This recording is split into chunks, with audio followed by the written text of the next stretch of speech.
ഞാൻ കൊട്ടാരക്കരയിൽ നിന്ന് വിളിക്കുക. എന്റെ പേര് മാത്യു.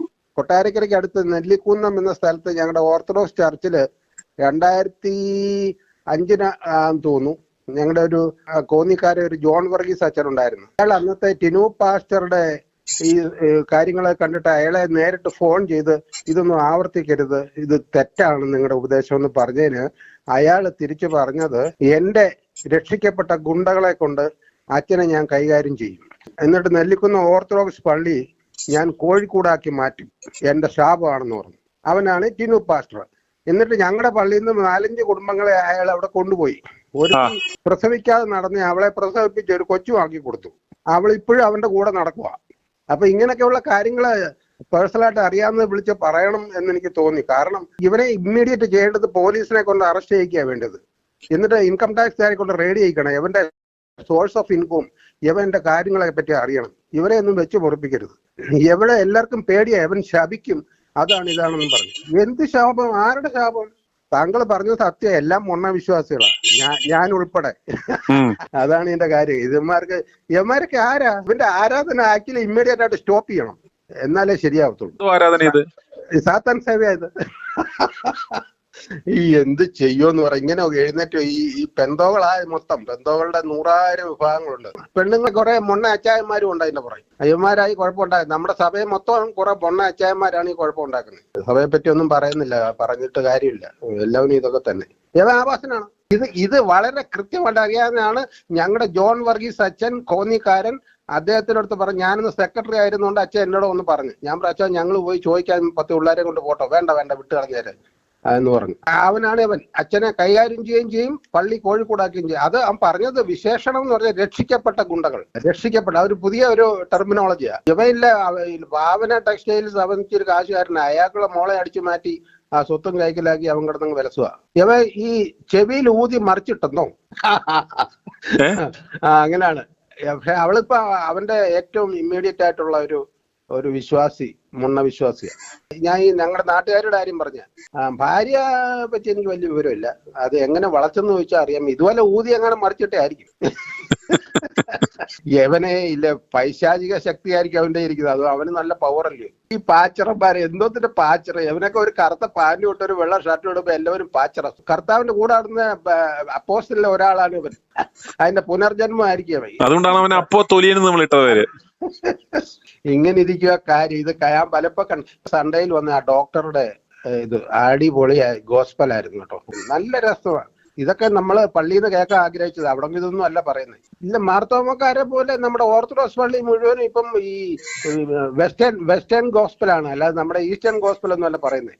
അവര് കഥാപ്രസംഗം പോലെ ജനങ്ങളെ ശ്രദ്ധിച്ചിരിക്കാൻ വേണ്ടി ഓരോ അഭ്യാസങ്ങളും പറഞ്ഞിട്ട് പോയി. ദൈവവചനമൊന്നും ശുദ്ധമായ വചനമൊന്നും ആരും പറയുന്നില്ല. യവന്മാർക്ക് അറിഞ്ഞുകൂടാ, പാർഷ്യലായിട്ടാ പഠിക്കുന്നത്. ഈ സെമിനാരിൽ എന്ത് തേങ്ങ അവനൊക്കെ പഠിക്കുന്നത്. പള്ളിയിലെ മിനിമം വരുന്നവന്മാരില്ല ഒരു 3 ഗ്രൂപ്പ് ഉണ്ടാക്കും. പിന്നെ അമ്മാമ്മമാരെ മൊത്തം കയ്യിലെടുക്കും. ഈ സകല അമ്മാമ്മയുടെ മൊബൈൽ നമ്പർ യുവമാരുടെ മൊബൈലുണ്ട്. അതൊക്കെ അവിടെ നടക്കുന്നു. ആരോടെ പറയാൻ? നമ്മുടെ ബാവയുടെ അടുത്ത് പോയി പറഞ്ഞിട്ട് കാര്യമല്ലുണ്ട്. അയാൾ അതീ ഫസ്റ്റ് അല്ല. അന്ന് നമ്മുടെ കാലം ചെയ്ത ബാവയുടെ ബെൻസ് വേണ്ട, എനിക്ക് പുതിയത് വേണമെന്ന് പറഞ്ഞ ആളാ. പുതിയ വണ്ടി വേണമെന്നുണ്ട്. ഇവരൊക്കെയാണോ സന്യാസിമാര്? സാറേ ഞാൻ വേറൊരു കാര്യം, ഞാൻ 2 ആഴ്ച മുമ്പ് പരിമല പെരുന്നാൾ കഴിഞ്ഞതിന് ശേഷം ഞാനും വൈഫും എന്റെ മോളും കൂടെ പരിമല പോയി പ്രാർത്ഥിക്കാന്ന് വെച്ച് പ്രാർത്ഥിച്ചിട്ട് ഞങ്ങള് അവക്ക് കൊച്ചിൻ എറണാകുളത്ത് അവന്റെ കൂട്ടുകാരുടെ വീട്ടിൽ പോകണമെന്ന് പറഞ്ഞു. ഞങ്ങള് ചെങ്ങന്നൂർ റെയിൽവേ സ്റ്റേഷനിൽ പോയി കൊച്ചിനെ അവിടെ കൊണ്ടുപോയി ടിക്കറ്റ് എടുത്ത് ഞങ്ങൾ ബെഞ്ചിലിരിക്കുക.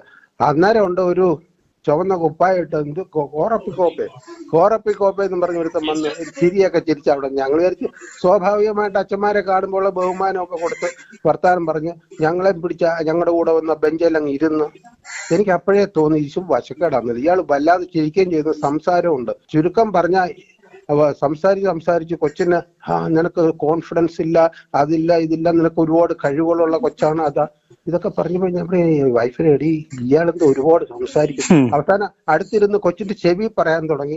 ട്രെയിൻ വന്നപ്പോ കൊച്ചിനെ വിളിച്ച് അയാളുടെ അടുത്തിരുത്താൻ ഞാൻ പറഞ്ഞു, മോളെ ഇയാളെ ശ്രദ്ധിക്കണം, നീ വേറെ എങ്ങോട്ടെങ്കിലും പൊക്കോളാൻ പറഞ്ഞു.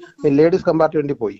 ചുരുക്കം ആരാന്നോ ശബരിമല റെയിലൊക്കെ ഉണ്ടാക്കുമെന്ന് പറഞ്ഞ ഒരുത്തൻ കോഴി എപ്പിസ്കോപ്പ. അയാൾ ആ ആള്. ആ ഫോട്ടോ കണ്ടപ്പോഴാണ് എനിക്ക് പിടി കിട്ടിയത്. തുണി ചുറ്റി വെച്ച് കഴിഞ്ഞാൽ ഇവൻ അവിടെ വട്ടം ചവിട്ടി കറങ്ങി വീട്ടിൽ പോകത്തില്ല. ആ ഇനമാണ്.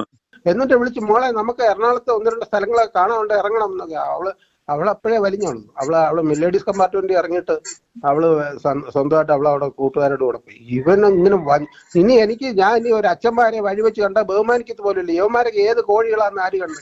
കഷ്ടം. പേടിയായി തുടങ്ങി അവനെ അന്ന് കൈകാര്യം ചെയ്ത് വിടാനുള്ളത് കാണിക്കണം സാറേ. അത് ഞാൻ അന്ന് എനിക്കിത് അറിഞ്ഞൂടെ. ഞാൻ ഇന്നലെ 4 ദിവസം മുമ്പായിട്ടായി ഈ കോഴി എപ്പിസ്കോപ്പയുടെ ഇത് കാണുന്നത്.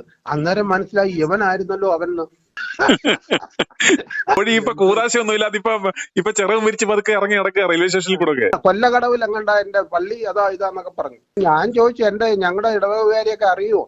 ഞങ്ങളുടെ ഇറക്കത്തച്ഛൻ ഒരു സീനിയർ, അദ്ദേഹത്തെ അറിയും.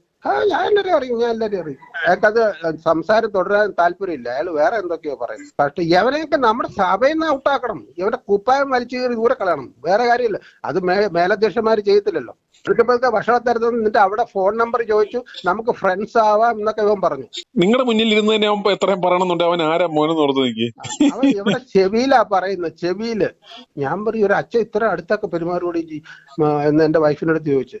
എന്നിട്ട് ഞാൻ ഉടൻ തന്നെ അവളെ വിളിച്ച് രഹസ്യോട് പറഞ്ഞു, ഇവന്റെ അടുത്തൊന്നും കൂടുതൽ വർത്താനം പറയണം, നീ വേറെ കമ്പാർട്ട്മെന്റിൽ കയറി പോകണം പറഞ്ഞു. ഞാൻ മെസ്സേജ് വെച്ചു. അവളപ്പോഴേ ഓടി രക്ഷപ്പെട്ടു. പിള്ളേരൊക്കെ ഇവന്മാരുടെ ഈ പൂച്ചാണ്ടി വേഷമൊക്കെ കാണുമ്പോ ഇവന്മാരെന്തോ ആണെന്നുള്ളൊരു ധാരണ പിള്ളേർക്ക് ഉണ്ടാവേ.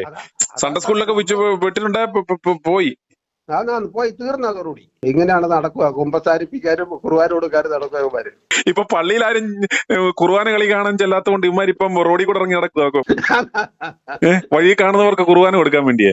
അല്ല, ഞാൻ പറഞ്ഞു ഇവനെ പോലുള്ളവനും ടിനു പാസ്റ്ററും ഒക്കെ നമ്മുടെ ബൈബിളിൽ പറയുന്ന പോലെ നിങ്ങളുടെ നിമിത്തം എന്റെ നാമം ജാതികളുടെ ഇടയിൽ ദുഷിക്കപ്പെടുന്നു. അതാണ് സത്യം. യവന്മാരെ ഒന്നും പേടിയൊന്നും. ദൈവകോപമൊക്കെ ദൈവത്തിന്റെ മക്കളെ എന്റെ കൺസെപ്റ്റ് എന്ന് പറയുന്നത് ദൈവം എന്ന് പറഞ്ഞാൽ എന്റെ അപ്പനും മകനുമായിട്ടുള്ള കാര്യങ്ങളേ ഉള്ളൂ. യവന്മാരുടെ ചാപവും കീപവും നമുക്ക് കേൾക്കത്തൊന്നുമില്ല. എന്ത് ചാപം? ചുമ്മാ വേറെ പണിയില്ല. ഈ ആഭാസന്മാരെ ശപിക്കുന്നത് കേട്ടത് ഭരിക്കാനാണ്. പിന്നെ എന്തോ എന്നാ പിന്നെ ഇവിടെ ലോകം ഇല്ലല്ലോ. ശപിച്ച് അപ്പം ഇത് എന്തായാലും ചങ്കൂറ്റമുള്ള ഇങ്ങനെയുള്ള ആണുങ്ങൾ ഇറങ്ങി ഇതുപോലെ ഈ യൂട്യൂബ് ഒക്കെ നടത്തുന്നത് വളരെ നല്ലതാ. ആരും എല്ലാവരും പേടിച്ചു പല സംഗതികൾ കൊണ്ട് പേടിയാണ്. അത് പേടിച്ചിട്ടൊന്നും കാര്യമില്ല. നമുക്ക് ഈ ലോകത്ത് ഇവനെയൊക്കെ വെച്ച് ഉറപ്പിച്ചാൽ ഇങ്ങനെ ശരിയാവത്തില്ല. അവന് കേസ് കൊടുക്കട്ടെ, നമുക്ക് കേസ് പറയാം. അതിൽ കൂടെ കാര്യമൊന്നുമില്ലല്ലോ. 69 വയസ്സായി. ഇനി അവനൊക്കെ നമ്മളെ എന്തോ ചെയ്യായി? നമ്മുടെ കുഞ്ഞുങ്ങളെ വഴിതെറ്റിച്ച് കളയവനൊക്കെ. അതാ അതിന്റെ കുഴപ്പം. താങ്കളെ കൂടുതൽ ശക്തീകരിക്കട്ടെ എന്ന് ഞാൻ ആശംസിക്കുകയാണ്. i2i News, an eye for truth. i2i news subscribe ചെയ്തിട്ടില്ലാത്തവർ ഇപ്പോൾ തന്നെ സബ്സ്ക്രൈബ് ചെയ്യുക. നോട്ടിഫിക്കേഷൻ ലഭിക്കുവാൻ ബെൽ ബട്ടണും അമർത്തുക.